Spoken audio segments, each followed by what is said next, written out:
Hello and welcome to the News Minute. The tragic incident of an Air India Dreamliner crash in Gujarat has shocked the entire country. The plane was carrying 240 passengers that went down in a densely populated area, and the death toll is somewhere between 260 to 270 is what we are given to understand. This horrifying incident has raised several questions about passenger safety and whether our airports and our aviation authorities are doing enough to prevent these disasters. Today, I have with me someone who has been fighting a legal battle, a long legal battle against the Ministry of Civil Aviation, DGCA, the airport authorities of India, Advocate Yeshwanth Shenoy.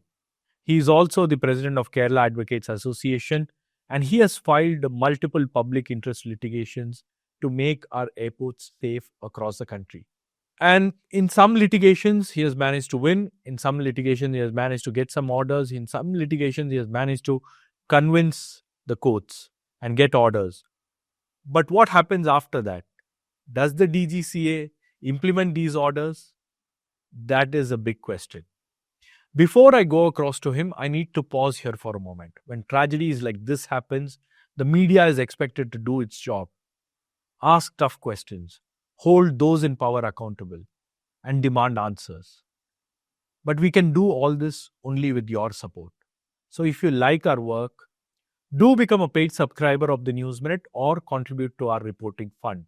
Sir, thank you so much for talking to us. Mr. Shenoy, when the incident happened in Gujarat, the airline crash, what exactly went through your mind?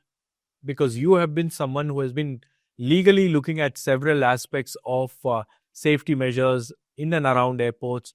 So what exactly you were thinking at that time? I actually felt helpless in the sense that all these years I've been telling it in very clear words that this is something going to happen. But nobody heard, and we would have lost not less than 300 lives. And I started thinking probably, we take life so cheap in this country because it's so much available in this country. In fact, what struck me the most is the calls that I received from advocates who heard my arguments. And they said, Mr. Shenoy, we never thought what you're saying is going to happen, but it happened. So this kind of, ignorance, I would say people are living in ignorance. We always think that people flying or people who can afford flying, they take care of their risk, safety, they know all these things. But the fact is this, that none of the flyers in India know what they're doing. So, and as long as that awareness is not there with the people, these incidents are going to repeat. And let me put it in blunt words. Ahmedabad is not going to be the last one here. We have much more precarious situation in Bombay. In fact, the new airport in Bombay is yet to come, but the buildings around it has come. And the CITCO chairman is on record saying that we will open a greenfield airport with the runway cut short because of the obstacles that are already come up. And technically we call it as displaced threshold. You have a long runway, but you can't use the full runway. For example, Delhi has probably Asia's longest runway, but it is cut short by 1.5 kilometers because of a statue that we could not remove in the last 10 years. Sir, you have repeatedly pointed out the systemic failures at several airports, because airport safety is something which is important. That is the basic. Who do you believe should be held accountable, responsible for this tragedy? The Ministry of Civil Aviation, DGCA, airline operators, or the airport authorities? All of them. All of them. They're all hand in gloves. Maybe they could have said that they were not aware or they don't know something if I had not gone to the court. From 2014 onwards, everything is on record.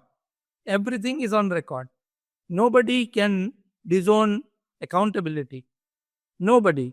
Whether it is the Ministry of Civil Aviation, whether it is the DGCA, whether it is the Airports Authority or the airliners, all of them are clearly aware of the risk.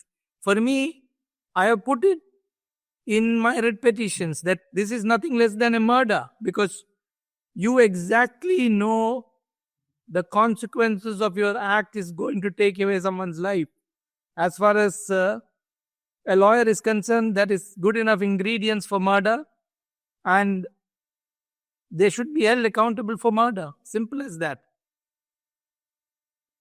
These are some strong observations that you're making. From your experience, can you tell our viewers what are the core issues that is plaguing the aviation safety in India? Is it lack of enforcement, regulatory issues, or is it something else? What exactly is the problem? Because, whenever such incidents happen, in fact, I was talking to Captain Mohan Ranganathan, who is an aviation expert. He told me that there'll be a DGCA inquiry and the pilot will be blamed and the case will be closed. So what exactly are the core issues when it comes to safety where there are massive lapses? I would more or less agree with Mohan Ranganathan, because as long as nobody is held accountable, nobody is bothered about lives in this country. I had filed police complaint after the Mangalore air crash. It reached nowhere. I filed a police complaint after the Calicut air crash. It reached nowhere. I filed police complaint after the Ghatkopar air crash. It reached nowhere. As long as you don't hold people accountable, there is nothing to fear. Everybody is protected by being state actors. By being state actors, you can't do anything about it. And that is exactly where I said I felt helpless, because the 300 people who died for nothing. We will all be talking about this for probably next 1 week, I believe, if Pakistan has not attacked India again. If that happens, we will forget air crash and we'll go after that. So it is a simple thing. One, public is not really bothered about what is happening.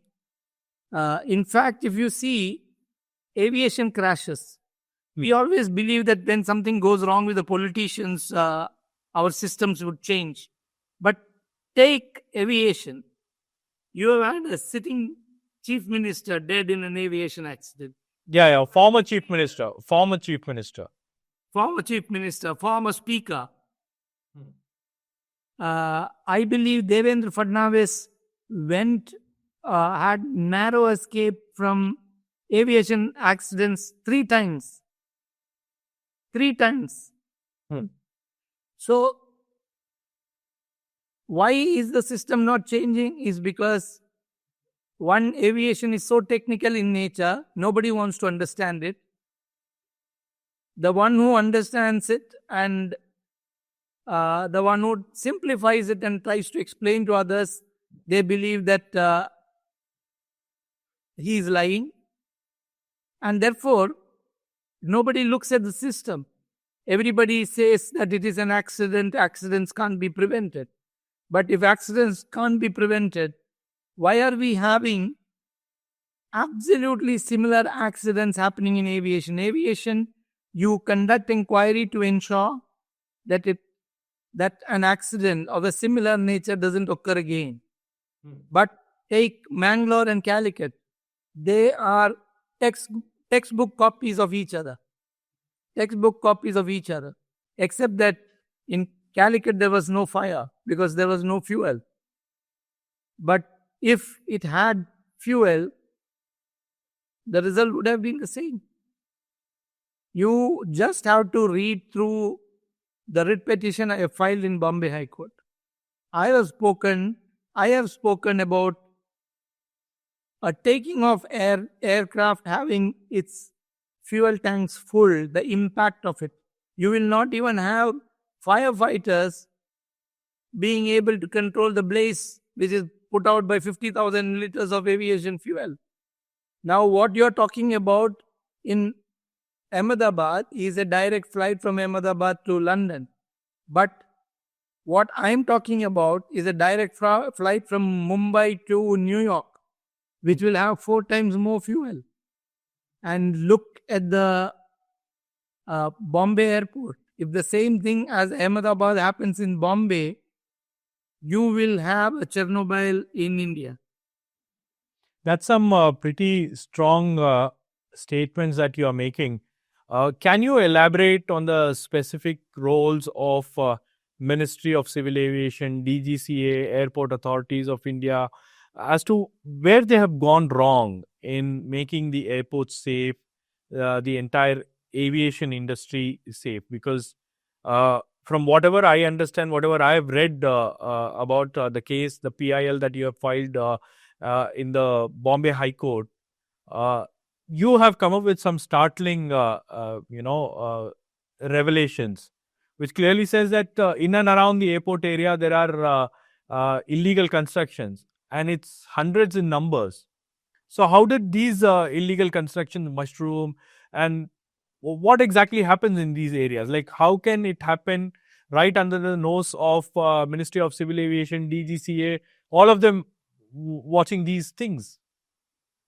They are all hand in gloves. I will give you a simple example. I could also have walked away. It's a client, after Mangalore air crash, a client approaches me for a compensation case. As any other lawyer, I could have also just dealt with the compensation case and would have walked out. But something within me said, if you don't do it, nobody else would do it. And that is how I started, because if there is a safe place for an aircraft to crash, it is the airport. It has to be the airport. It has to be the airport. Yeah. Sullies don't happen every day. So if an aircraft has taken off, the chances, if anything goes wrong, and the chances of saving life is almost nil. Therefore, aviation is highly regulated. And where is it regulated? In and around the airports. Because if something has to go wrong, it has to go wrong there, so that you can save lives. That is why aviation is highly, highly regulated. And it is regulated in and around the airport. Now, you just imagine aircraft operations. An aircraft, a pilot who doesn't know India, who would not even have seen India, is coming into India and landing his aircraft, let's say in Bombay, Delhi, Hyderabad, Bangalore, anywhere. How is it possible? It's just like a McDonald's burger. You can have a McDonald's burger anywhere in the world, but you get a similar taste. That is because it's standardized. Similarly, all airports in the world have to meet something called Annex 14 guidelines of the ICAO, the International Civil Aviation Organization. Now, when I went through the data I got from Mangalore, I was shocked, because our airports were not compliant with Annex 14 guidelines. And something struck me so hard was Bombay Airport. There is a huge population around Bombay Airport. Anything goes wrong, there is nothing you can do about it. Nothing that you can do about it. Therefore, you should have been more careful as to what you do around Bombay Airport. So, when I filed this case in 2014, I didn't even have clear-cut information as to how many number of buildings were there. For 2 years, 2 full years, the airport authority, the Mumbai International Airport Limited, the DGCA, and the airports authority kept lying in the court that this writ has no substance. There is nothing. And then, as I was doing my research, I got a bunch of RTI information through which I saw notices issued by Mumbai International Airport Limited to many of the buildings. I produced it in the court, after which the court ordered for an inquiry commission, which didn't even happen because there were no experts available. And therefore, the Bombay High Court took upon itself and directed DGCA to submit details. And in 2016, DGCA says that of the 2010 survey, there were 125 obstacles in the funnel, in the takeoff funnel. It said no obstacle zone, 0 obstacle zone, and you had 125 of them in that. So when you say it's obstacles, you mean buildings in and around the airport? Not buildings, buildings above a particular height. For example, exactly. Now look into these kind of things. What you saw on TV in Ahmedabad is probably both engines losing out and it going down. But there can be chances that sometimes only one engine goes off. An aircraft will lose a little bit of height. And at that time, these kind of obstacles become very, very crucial. If these come on its way, there is no way you can control the aircraft thereafter. So it is important that your airway, the passage is clear, and that is why these funnels are no obstacle zones. And just imagine, in 2016, DGCA is filing a report in the Bombay High Court saying that there are 125 obstacles of a 2010 survey. For 6 years, they did nothing but issue notices. After my plea in the court, the then judge stayed all constructions in and around Bombay Airport.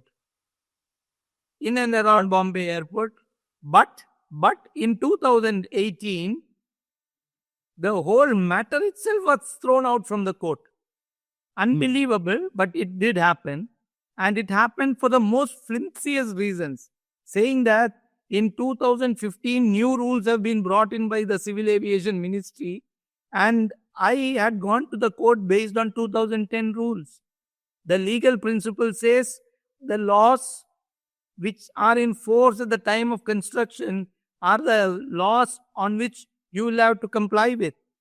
Even when there was glaring evidence before the court that it was illegal, the court threw out my PIL on the ground that Ministry of Civil Aviation has come out with new rules in 2015. And what happened when the stay was taken away? The next survey, which is 2016 survey, came out with 467 obstacles. 467 obstacles. That means while the court was watching, the illegalities were increasing. Okay, from 137 to it rose up to 400 odd. 67. Now we are in 2025. The number of obstacles has crossed 1,000. And that's around Mumbai Airport. Mumbai Airport. You have no chances. Take it from me.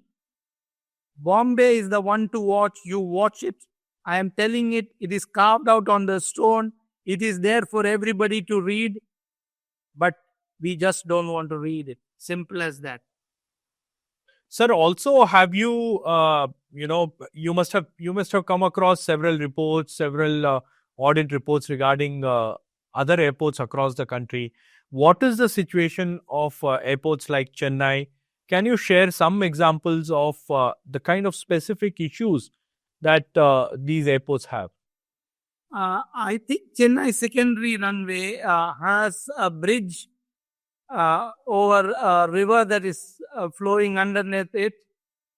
It is in a dilapidated state, yet we are not bothered to fix it.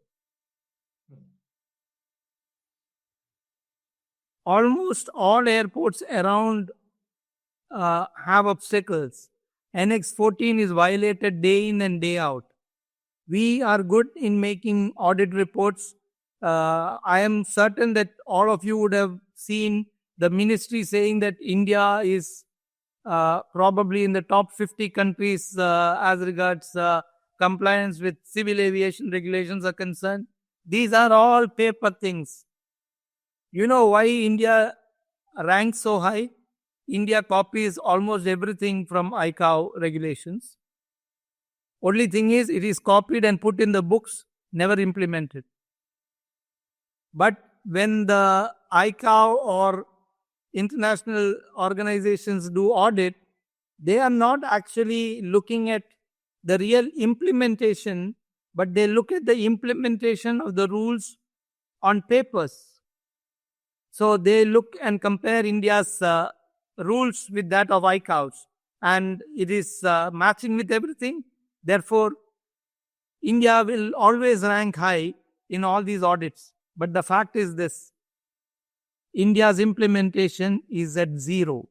India's implementation is at zero. Nobody asks it, nobody questions it. The only time when it is questioned is when these accidents occur. At the same time, the role of DGCA is time and again questioned after every incident. So, what has been your observation about the functioning of DGCA? Where is professionalism in DGCA? An IAS officer sits at the top, doesn't understand A, B, or C of flying. What will he understand? Tell me. Look at the regulator in the US. It would be a pilot, it would be a ATC, somebody who is heading the top.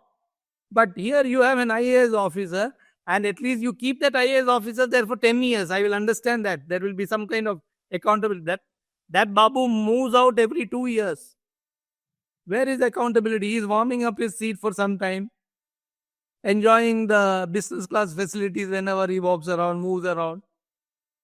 That's it. They have no idea. I can tell you any day, I have more information about airports in India than the DGCA Babu sitting in Delhi. They are not bothered. I have written hundreds of emails which I don't know whether they would even read. Simple as that. Nobody has held them accountable, so nobody is bothered. Hold them accountable, then you will see the change. But this is India's loss. You can't prove it. They are state actors. You can't fight them. You will have more and more crashes. And I don't know if you have seen my pinned tweet on Twitter. How would India's aviation change? India's aviation will change, will have a forced change. It will never change by itself.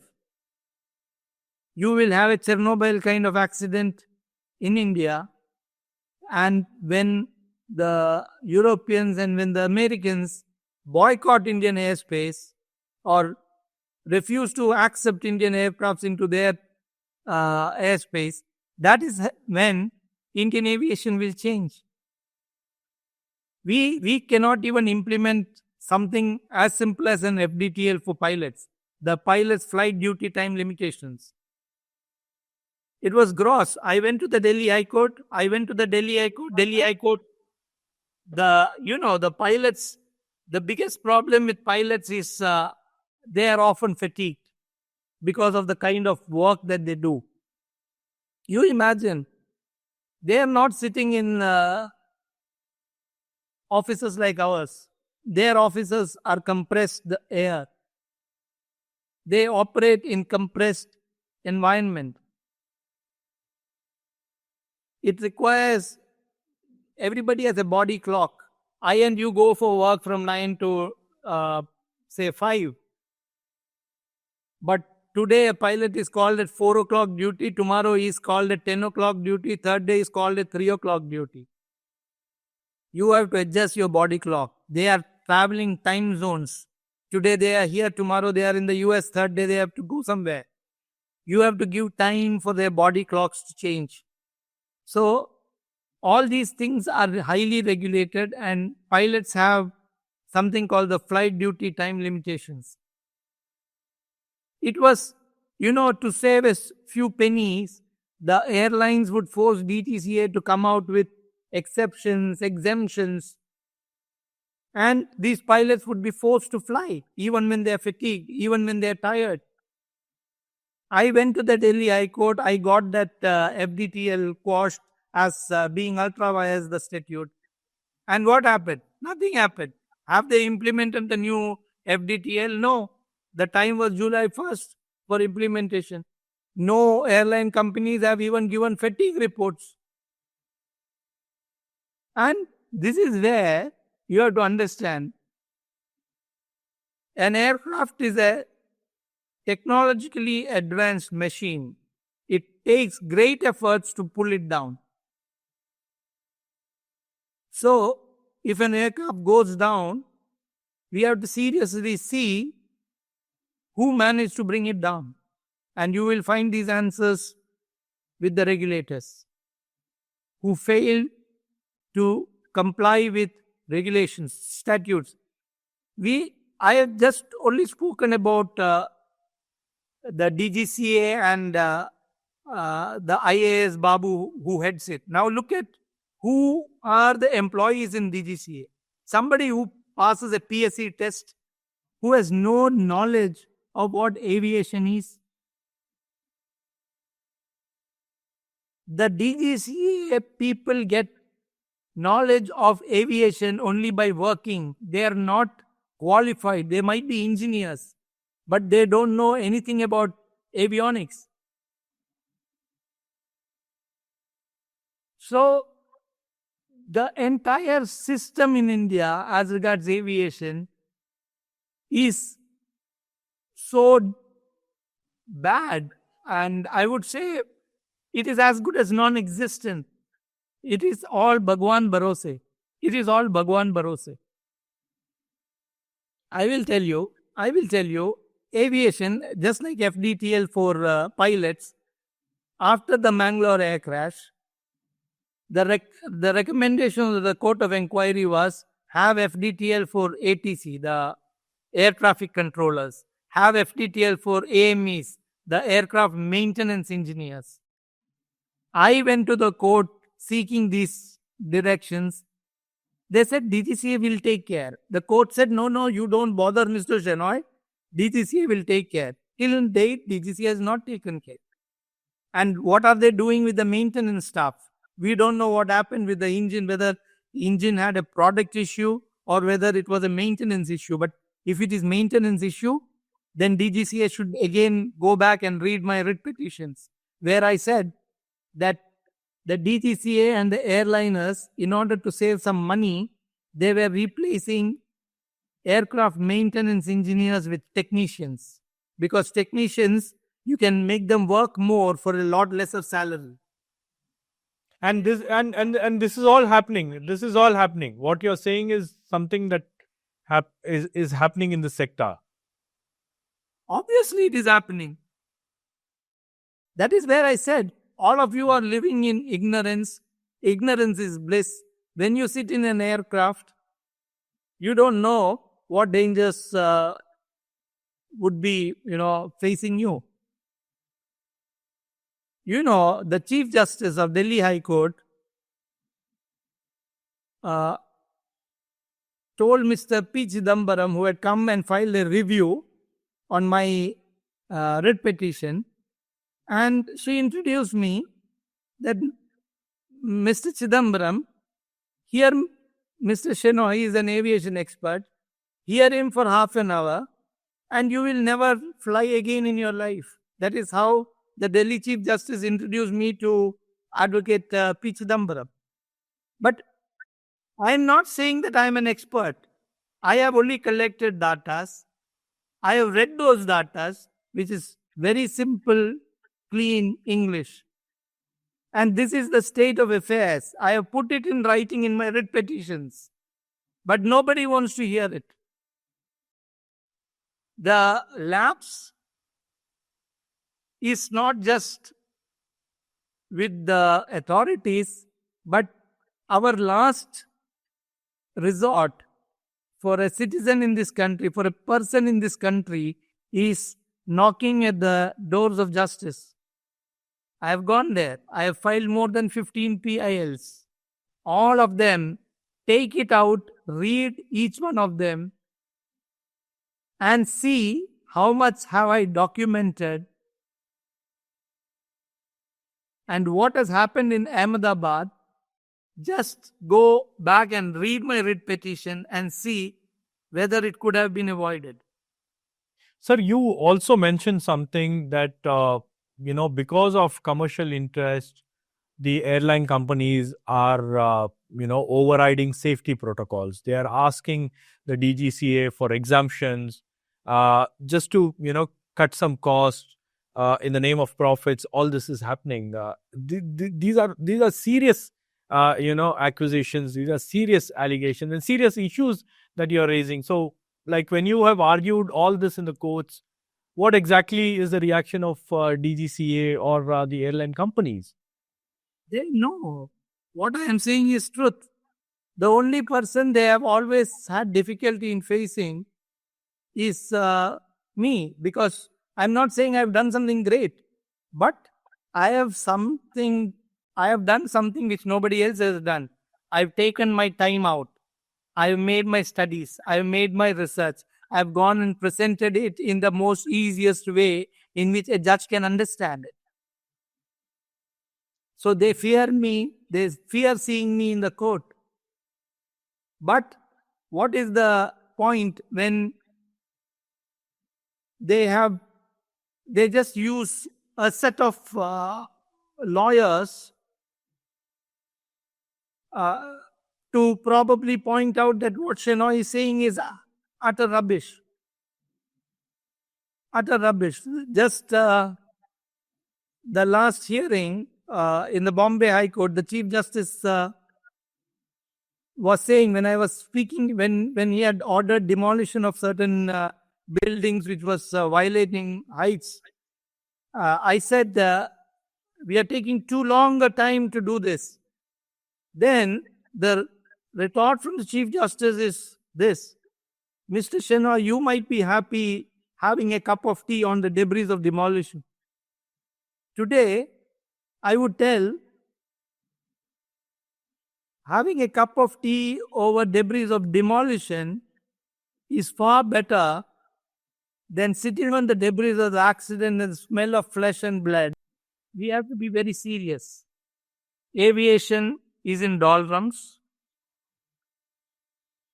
There is nothing that is actually working for aviation. Let me put it in very nice and clear terms. The moment Air India is taken over by Tata, we say the Tata norms would come, everything would be in place. Now I will tell you how you overcome all these norms. There is an accountable manager, there is a safety manager. So regulations would give somebody accountability or safety in charge when he is having control of safety. If I am not in control of the safety in my organization, how can I be held responsible just by giving my name to the DGCA? Therefore, in Air India, you will see, as far as safety is concerned, the responsible person is A, but the shots are called by D. who is sitting 2 steps ahead over him. Now I will point out the next thing. Take this name, Captain Manish Uppal. I wrote to the DGCA on my complaint. Manish Uppal was suspended by DGCA for 3 years from Air Asia. For 6 months, from 6 months he was suspended. He was the then chief operating officer of Air Asia. He was suspended for three months or 6 months. Now, the same Captain Manish Uppal is calling shots in Air India. Take my writ petition filed in Delhi High Court, which was on a fraudulent act done by Captain Nitin Anand. Now go to Air India and see who is sitting and calling shots on safety. It is Captain Nitin Anand. So don't ever think that these things were not pointed out specifically to the DGCA. I have taken out the names. These people, if they want to sue me, can sue me at their risk. I have enough documentation to show who is responsible for what has happened. At least, if not anything else, Air India's management today has to give an answer as to why are persons like Captain Manish Uppal and Captain Nitin Anand even calling shots in the management, calling shots on operations, calling shots on safety.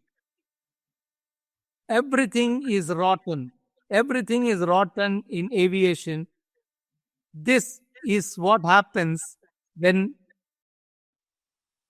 your systems have completely rotted. And it's not by default, it's by design, is what you're trying to tell me. Absolutely. Absolutely. Not default. It is willful. It is deliberate. That is why I'm saying it's murder. And to what extent the airline companies, can be held responsible, because passenger safety is something that is paramount. That is something which is basic. When you have pilots who are fatigued, when you have pilots without, flying the aircrafts without proper rest, all these are serious issues, right? Serious issues. And when maintenance of aircrafts, and then emergency preparedness, airworthiness of the aircraft. So what exactly happens before an aircraft takes off from the airport? That is exactly where I'm pointing out. Aviation accident never happen for a singular reason. You always call aviation accidents as a Swiss cheese model, where several aspects of aviation are different blocks of cheese. And blocks of cheese in the sense these are having natural holes in them. Now, and for an accident to happen, all these holes in the cheese cubes have to align. Only then. Otherwise, what happens is maybe you pass through one hole, but there will be the next block which is blocking it. So there are several checks and balances in the system which prevents an air crash. But when an air crash happens, you have to understand that all the holes in all the cheese blocks have aligned.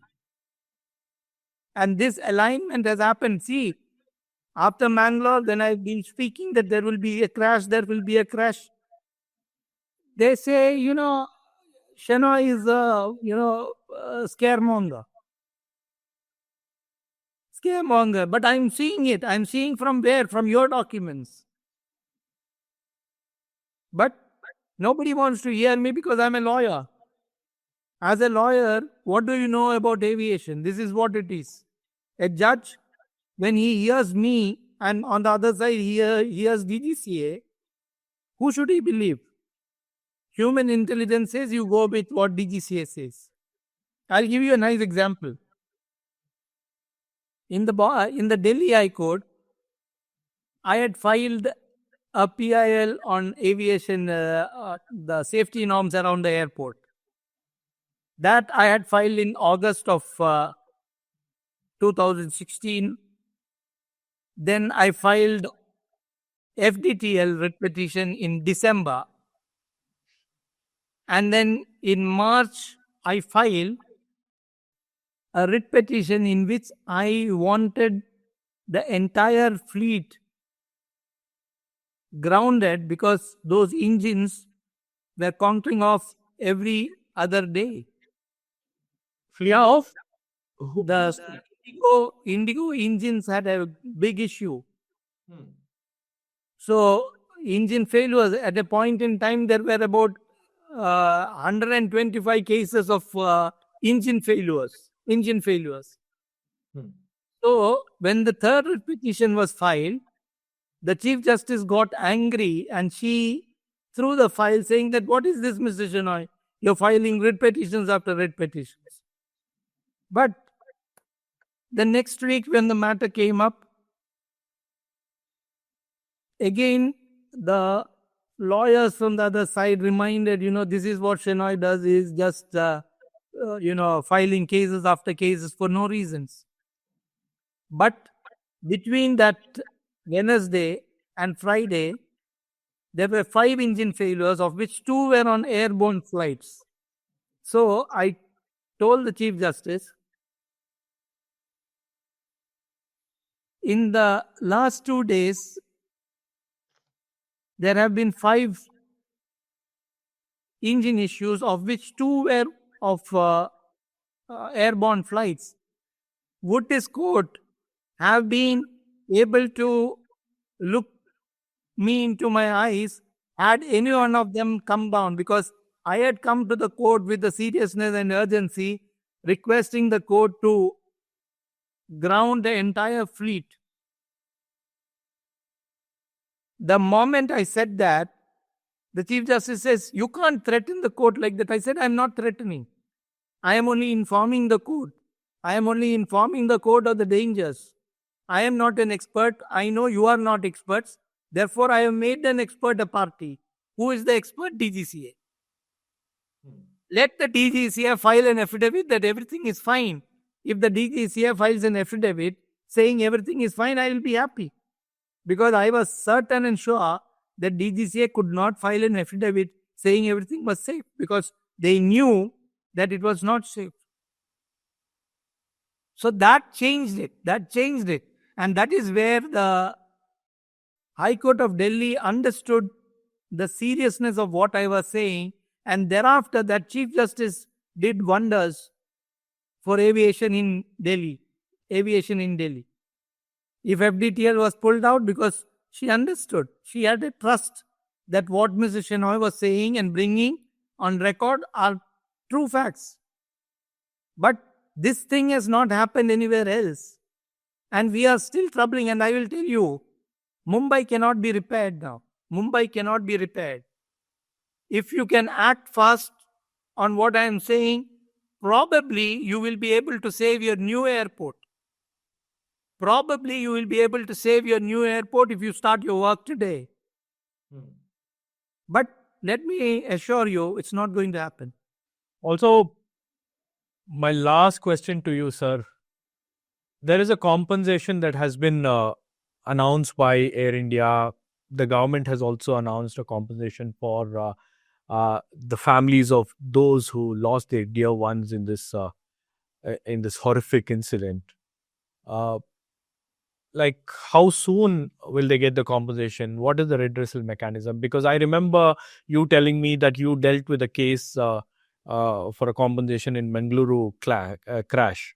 So what exactly is the difficulty there, or what exactly are the issues that you faced or your clients faced? These compensations would be announced, but it seldom comes out the way it is. But see, Tatas have played a very smart game, in the sense that a normal working person in India, if he goes to the court on a calculation of compensation, they would not reach this figure of 1 crore, or even if they reach, it would be somewhere around 1.5 crores or something.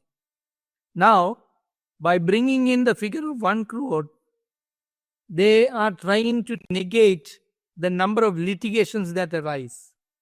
But I can assure you that there will be lawyers flying down from US and from Europe, thinking that there would be a product liability, and if there is a product liability, they get bigger compensation in the US. Okay. I think this was the case in after the Mangaluru crash. Lawyers had come down from other countries. It happens everywhere in the world. Wherever there is crashes, these lawyers come down. It is the norm. But the fact is this: people also wouldn't know what it is, so they sign up. The moment the final report comes after 1 year or 2 years, if there is no product liabilities, these lawyers vanish overnight. And the people thereafter grapple as to how to file a compensation. Because by that time it's too late, our law of limitations plays its part, so it becomes difficult. But people have to have this informed choices before they make out any plans on compensation. They need to know what all are their rights, what all are the risks involved in doing A and not B. So, but it is not the right time to speak about compensation, but fighting compensation cases in India is pretty hard. And that is where I would say that Tatas have played a very smart game by announcing a compensation of 1 crore. If you go back and remember Mangalore, the compensation announced by Air India at that point in time was 25 lakhs and 30 lakhs for women and children. And to other normal people, they were offering compensation up to 70 lakhs.